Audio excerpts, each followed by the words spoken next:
All right, welcome to the third session of the day. It's an exciting session with Dmitry Aleksandrov and David Cabelus. The session is going to talk about how you can take your microservices to the next level with Helidon and Verrazzano. So, if you want to easily write a cloud-native microservices, the combination of Helidon and Verrazzano enterprise container platforms provides everything you need, from development of microservices to full-scale operations in the cloud, all using modern open source technology.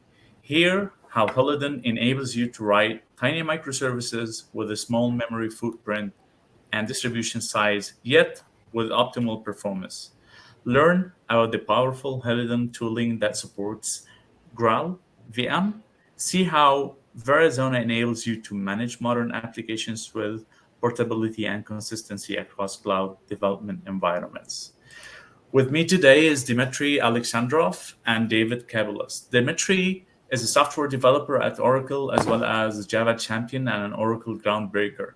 While he was more than a decade of experience in Java enterprise for the banking and communications industry, Dmitry is most interested in dynamic languages of Java virtual machines and features such as massive computations on graphics processing units. A true believer in open source and community-driven initiatives. He's a co-leader of the Bulgarian Java user group and co-organizer of the G Prime conference. Dmitry is also a blogger and a frequent speaker at local events and conferences such as DevOne, Oracle Code One, DevOps, Fox Days, Joker, and G-Point. I have as well with me in this session David Cabelus. David is a senior principal product manager in the enterprise cloud native Java group at Oracle. Dave's responsibility include product strategy and direction of Verrazzano, an open source enterprise container management platform, in the industry since 1996 and involved in Java since 1999. Oh my God, that's more than 22 years, David. Dave worked at various software companies, including LogicWorks, Platinum Software, Cana, and a few startups before coming to Oracle via the BA acquisition in 2001. He's based in New Jersey and lives in Eastern Pennsylvania. All right, gentlemen, the cloud is all yours. Good luck. Thank you. Thank you so much. Actually, you've made half of the presentation so far. As I see. Thank you so much. Yes. Once again, Dmitry, myself, and David will be here with you next 30 minutes. Great honor and pleasure for us to be here. So if you don't mind, I will start, and at some point I will pass to David. So what is the main idea of this presentation, actually? So for Safe Harbor, it will be fastest slide so far. Yes, through this presentation, we are gonna do stuff, actually, like create stuff. And we're gonna make it like all the way from your idea of creating a microservice to deploying it into the clouds. And I hope that we have enough time. Actually, in 30 minutes, we will gonna try to make it. And for that, actually, we have two main tools, as you actually already heard by the introduction. This is Helidon and Verrazzano. I'm gonna take the first part, the Helidon, and then David will take the Verrazzano part. So on your screen, you see one of the most common tasks of the modern development. We need a microservice. Yes, so this is what people do most of the time. So, and actually, we're not going to just talk about technology. We're going to make something really working. And I think that this idea of like we will make something not only working, but useful. So, and I think that we are going to make a aircraft information system. So, for example, we need to acquire some information about the aircrafts by the information we have, by their registration. That's why we make a small service, a small REST API to when you write your service, when you write your aircraft code. So like registration code, you know, every aircraft has a registration card. Like on your card plane, there is also on aircrafts, and you acquire information about that airplane. And for different airplanes, you will receive different information. So this is also one of the stuff we're going to make today. And actually, let us try to do it. And to do that, we have two technologies, as I said, Helidon for writing the microservices itself, and Verrazzano for managing it up there in the clouds and for automation, bringing in the clouds. Okay, doing it. So you'll wonder what actually Helidon is. So actually, this is a set of libraries for developing microservices. It's not exactly a framework because we think that it's not enough to say just a framework. And framework, someone limits you, as Helidon actually delivers you great possibilities. And as you see on that slide, Helidon actually means swallow in Greek, which I believe is a really wonderful name, because like these small birds, like swifts, like flying in the clouds. They're so maneuverable and fast. Yeah, exactly. Flying in the clouds, like microservices, somewhere in the clouds. So they are fast maneuverable, and they're just beautiful and tiny, and they are really gaining a lot of speed there. And the good part of it is that it is open sourced. And it's completely asynchronous since it's built on top of NetE. And as you know, our conference is like cloud native. So we are really cloud native ready. That means that it's not just serving your REST APIs, we also provide everything you need to run in the clouds, like health, metric, tracing. And of course, we are GraalVM native image friendly. I would say so much friendly that we are like 99.99%.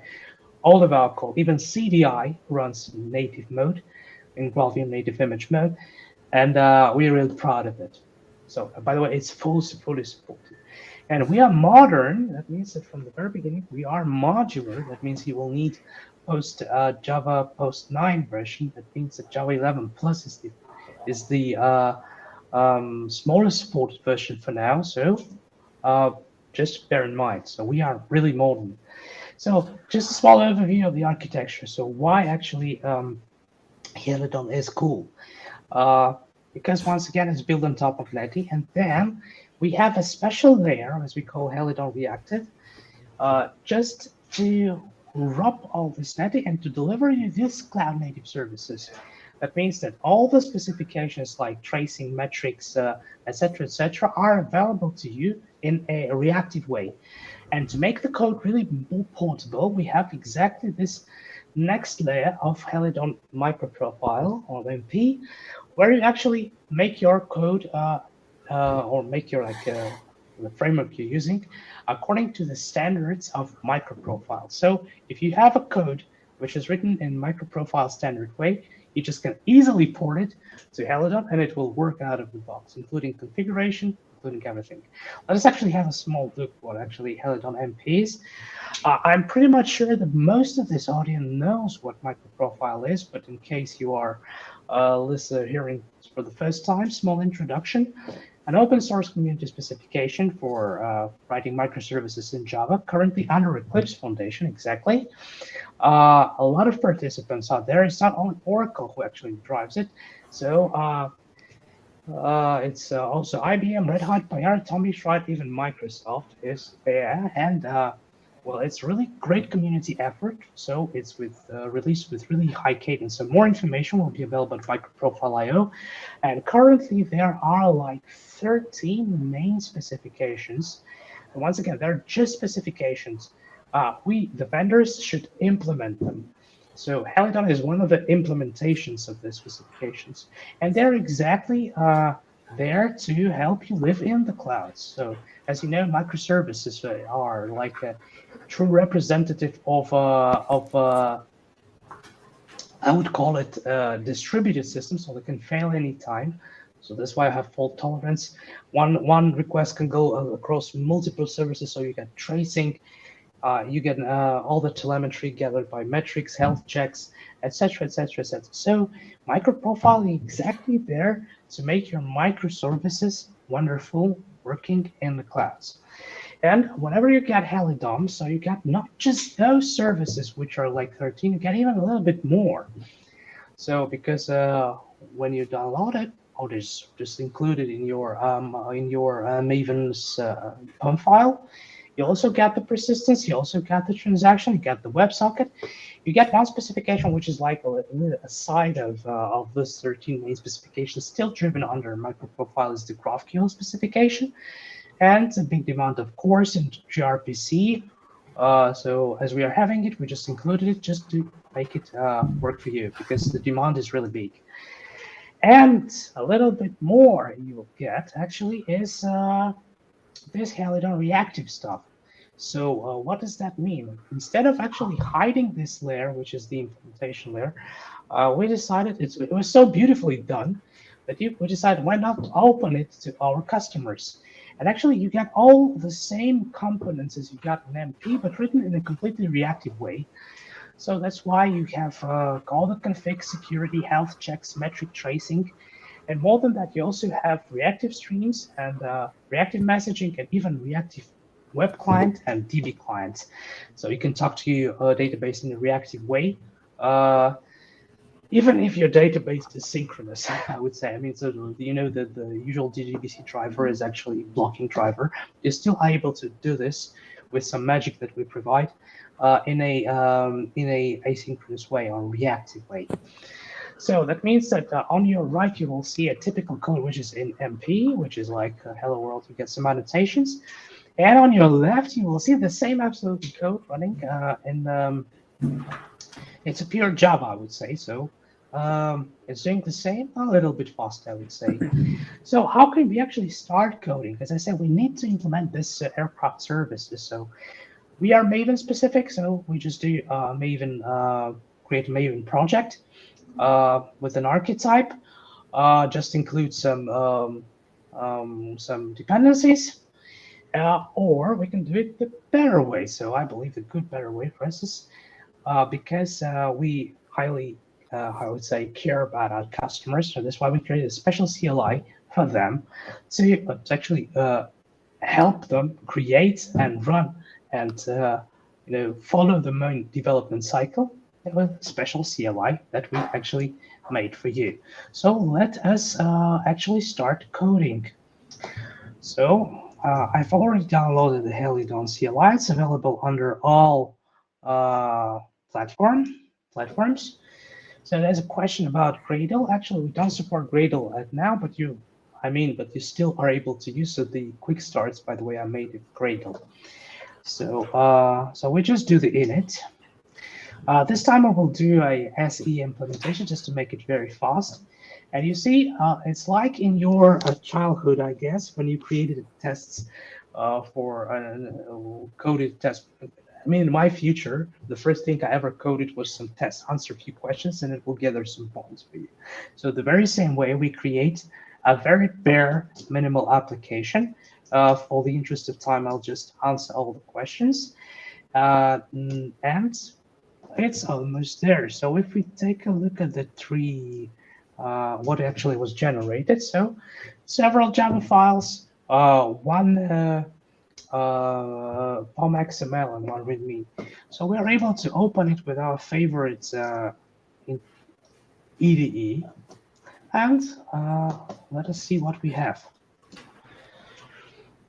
So let us give it some time to load. It's very fast. So see, it generated some even README for us, but with Helidon, this time, as I say, we will use Helidon SE, which is a pure Java implementation in a reactive way. So only a few files like greeting service, and so as you see, there's even a main file. So you can start as a regular main file, like regular Java application. It just starts a server, starts serving your request. You can define routing, like for example, for greet/message, we'll have a greeting service. And this greet service, actually, the only thing it has like an update function. It will, as I say, will deliver your service. It will get a request and response, and you just send it. So it's a very pure, easy Java application, and it's very nice because it's very debuggable. Once again, we have to write this aircraft services. So to save a little bit of your time, I've already coded some stuff, and one of the stuff I've coded actually is pure Java 17. So first of all the aircraft have like range, flying range. So we can say, okay, we have a sealed interface for air passenger jet and cargo plane, which have a range. And then we have an aircraft, which is an abstract class, which is also sealed way, which has a registration, so you can get the registration, and it applies to all of the aircrafts.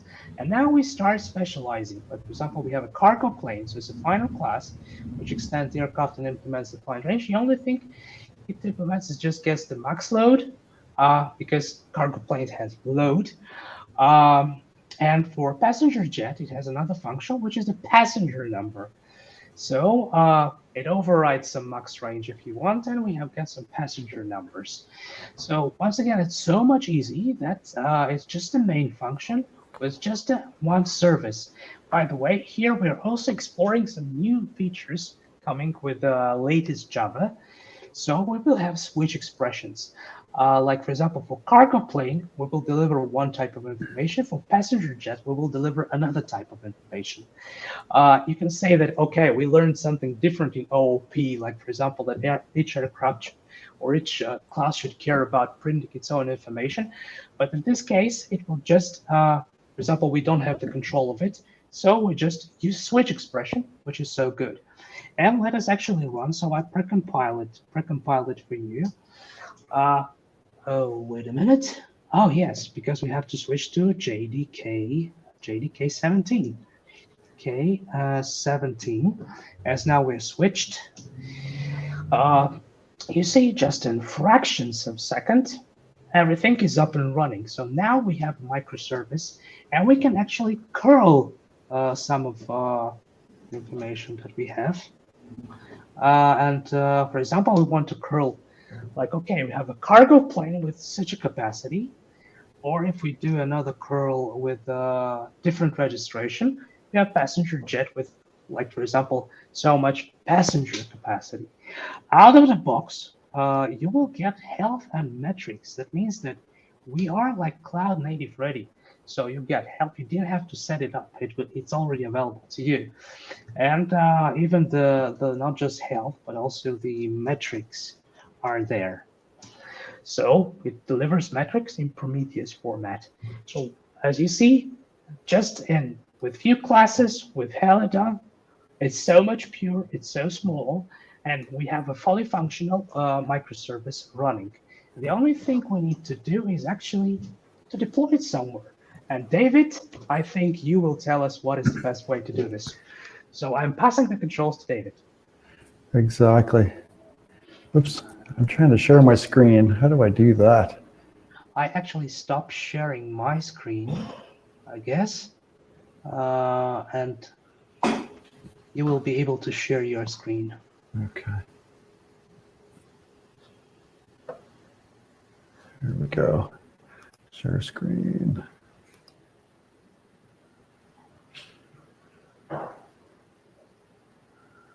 Screen 2, let's see if this works.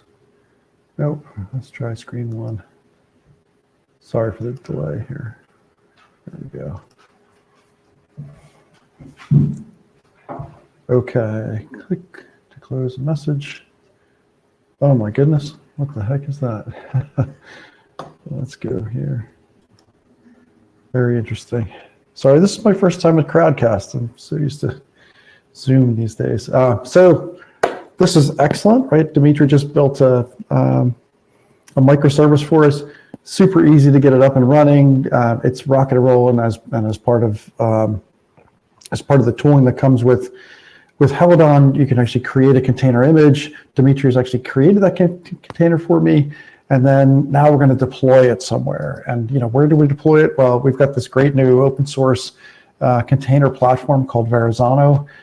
Comes out of my team at Oracle. It is a collection of technologies from open source community-led projects, right? So we've got things here like Prometheus, Grafana, FluentD, Rancher, Istio. So we actually take all of those components, we build them from source, and we make sure that they all work really well together.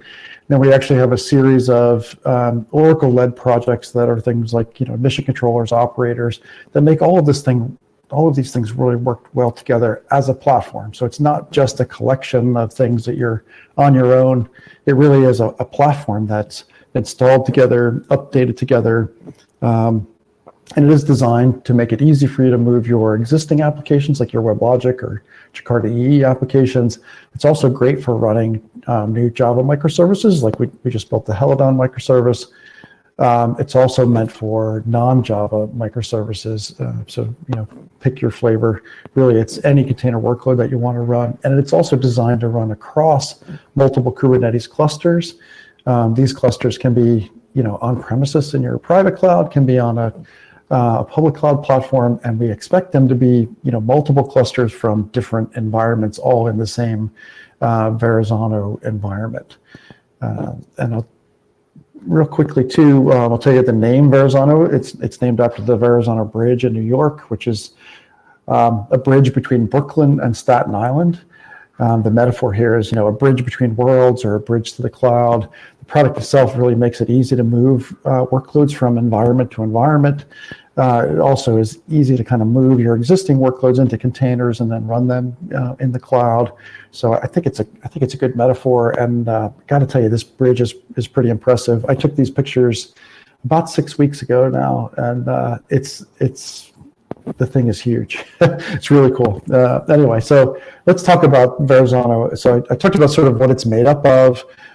When you install it, we set up the infrastructure for you. We set it up so that it's it's ready to roll. But when you're actually ready to deploy an application, there's a methodology for doing that within Verrazzano. So we've adopted open application model as our deployment strategy. It is this specification is a community-driven specification. The community is led by Microsoft and Alibaba. Oracle has been participating for a little more than a year now. And this specification is really, it's got two primary goals here. One is to enable application developers to write microservices or cloud-native applications that are not specific to an environment where you're going to deploy it. Really, it's environment agnostic. And then the second goal is to separate the concerns from the application developer from the person who's actually going to operate that application. So if you think of a DevOps engineer who's going to take a series of microservices and deploy them into an environment, how do we make that easy? And that's really what this whole specification is about. The idea is you take these components that are written by developers, assemble them into an application, apply traits that are specific to the environment where you're actually going to deploy, and then let the environment do the heavy lifting for you. And that's really, this applies to Verrazzano as well. So in Verrazzano, we've actually extended the open application model specification to have things like WebLogic workload types and coherence component types and Helidon component types. The specification does already include things like generic container support, support for things like a Kubernetes deployment, a Kubernetes service, a Kubernetes config map, again generic Kubernetes items. And these are all really defined in a YAML file. You can have really one component YAML file per component, or you can have one YAML file that has the details for all of these components. And this YAML file, which I'll show you in a second, really it says what's the name of this thing, what type of workload is it, where do I get the container image, and if there's any other specific information I need to know about it. And then there's this notion of an application configuration file. This is our second YAML file. This basically lists the components that I want to deploy together and gives me a place to apply the traits that I need to for each of those. So when you do this, again, you interact with Verrazzano as if it were any other Kubernetes native thing, right? You say kubectl apply, here's my component file, kubectl apply, here's my app config file, and then the Verrazzano operators take over by doing things like getting a token, creating a service account for the application, creating a namespace for the application. If it's something, an advanced workload like a WebLogic workload or a coherence workload that requires an operator, we pass the custom resource to that operator, let the operator do its thing. Then we create a service, we create a gateway, we create a virtual service. We update the Grafana we update the Prometheus config map to actually start scraping for that application. And then we have FluentD deployed within this Istio service mesh to say, okay, let me start gathering the logs for these different applications and let me push them to Elasticsearch. So this is all automated, right? You just two simple, kubectl apply commands, and there you have it. So let me show you one of these, right? I'm looking at time. We're about 5 minutes left here. So my component here, like, it has a name, it tells me what type of workload it is, where do I get the container image, gives me a little bit more detail that I need for this. And then my application configuration, again, is I have a name for this application. I list out the components. In this case, I have one component. It's that aircraft microservice that Dmitry wrote. And then I'm going to apply a trait to it. In this case, it's an Ingress trait. This is a trait that we created as part of Verrazzano. And basically, there's a lot of possibilities here, but this is a very simple one, right? We just say when you deploy this application, you want to be able to access it at this pathway. So let's actually do this. So let me switch over to, let's switch back to Firefox, but let me go to a different tab because that's a little crazy, right? Real quick, Verrazzano is an open source project. This is our primary project within the whole set of projects. A bunch of examples here that, please go try them out. And I'm in Oracle Cloud here. Again, sorry for talking quickly, but we're near the end. I've got a number of clusters set up. We're just going to use one here today. And I probably have to log in again here too. So I'm just going to use this one. It's my demo cluster. And I'm going to use Cloud Shell. If you're not familiar with Oracle Cloud, yeah, it's going to give me a couple seconds here. I didn't refresh this. Sorry about that. Let me go over here. Sorry. I need to do this. I want to set up my kube config file. Right to here. And this is going to let me do my deployment. So this Cloud Shell is built in. It gives you ways to set up. Since I have multiple clusters, I do a little something differently, but it's really easy to use this. So now if I do Java aircraft, you'll see I have these two files here ready to go. I have this component file and I have this app file. So there's K, Y minus F, aircraft components. This is now going to create this in memory. It'll create this component type. Again, this is like an open application model thing, right? And then we're going to apply the app config.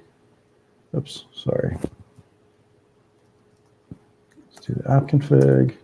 And then this is also going to create this OAM.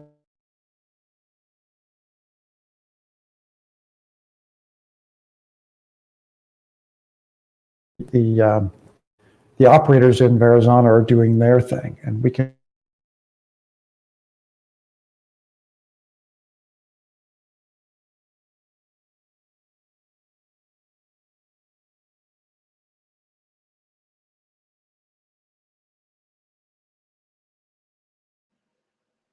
this is a Firefox limitation. Oh, now that's going. Okay. Well, that was interesting. Okay, so I pasted the same curl commands, and you see we're getting this information. If we look at the Verrazzano UI, we'll see I have this new application that'll show up here under, it'll be named aircraft. If we go to, so this is my Grafana dashboard, and I get Helidon dashboards that ship out of the box with Verrazzano. Again, all open source. Please go try it out. And let's see, let's get my different instance. Give this a second, it's got to start scraping. While that's starting to scrape, let's go here. I'm going to refresh, and you'll see that the logs we're seeing logs already being captured here. I did my practice this morning, so you will see some from earlier today. If we just go to aircraft, this will narrow the field a bit. We'll see. We just had some of these, right? Like, so these are new log files that we automatically capture. I didn't need to do anything extra let's go here. Watch, this will make a liar out of me today. Yeah. Yep, so demo gods are not helping me today, but okay. Let's switch back. That's the idea, though, is you can easily just deploy an application, and we do all the heavy lifting for you. Let's go back to here, and we'll finish. We're at 30 minutes, so okay. Just a reminder, this is all the automation that Verrazzano does for you. 2 simple kube control commands. And just to summarize really quickly, right? So, what is this tool? This Verrazzano tool? It's a DevOps platform. Really easy to just deploy your applications there. Does all that heavy lifting. Easy to move your WebLogic and other Jakarta EE applications over there. Easily standardize across Kubernetes. So this is the multi-cloud thing. Please go try this out. Lots of stuff here to read it. Please join our Slack channel. We have engineers that monitor the Slack channel all day long. We're happy to hear from you, happy to answer your questions. Follow us on Twitter. I'm going to push back to Dmitry to talk about the other, right? The other complementary tool. Yes. So next time you have to warm up this Prometheus stuff. It's it's really hard to warm up. So, but once again, you see. Awesome platform, so easy to use. And once again, whenever you have your microservices, just use Verrazzano in the clouds. If you still don't have your microservices, Helidon is definitely a good choice for you. Once again, we are young, we are brave, we are new, we are using the cutting edge technologies both. We are standard, what is cool of us. So we are micro profile based, and once again, we are very reactive from the very big, I would say, from the deepest code. And whenever you want to learn more, tweet us at Helidon Project. Go to the webpage, helidon.io, where all the information is gathered. By the way, we're launching a new site. It's going to be available soon. Awesome, cool new design. If you like to read, go to medium/Helidon. If you don't like to read and like watching videos, go to YouTube and the /Helidon Project. The code is available on GitHub, so we accept PRs. And whenever you want to talk and chat, helidon.slack.com, we are there for you. Speaking, by the way, many languages. So thank you so much. And I think that we were able to make it for 30 minutes from scratch to real work. Perfect timing. Perfect timing. Thank you so much, gentlemen, for your time and great presentation today. I think all the material that we presented today and will be presenting will be available for all the folks who wish to share, tweet, and even watch those cool videos after. In all cases, thank you so much for your time, and we'll look forward to hosting you soon again. Thank you so much, and yes, it works on CDI too. Thank you. Awesome. Yes, thanks so much. I'm answering questions here. Yes, thank you, and bye-bye.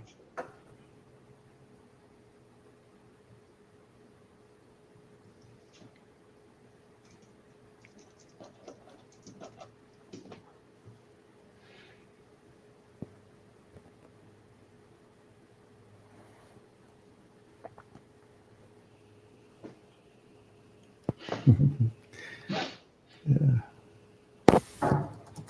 Okay, I guess we're moving to another room, and I will just quit this room. Once again, awesome pleasure to be with you again, David.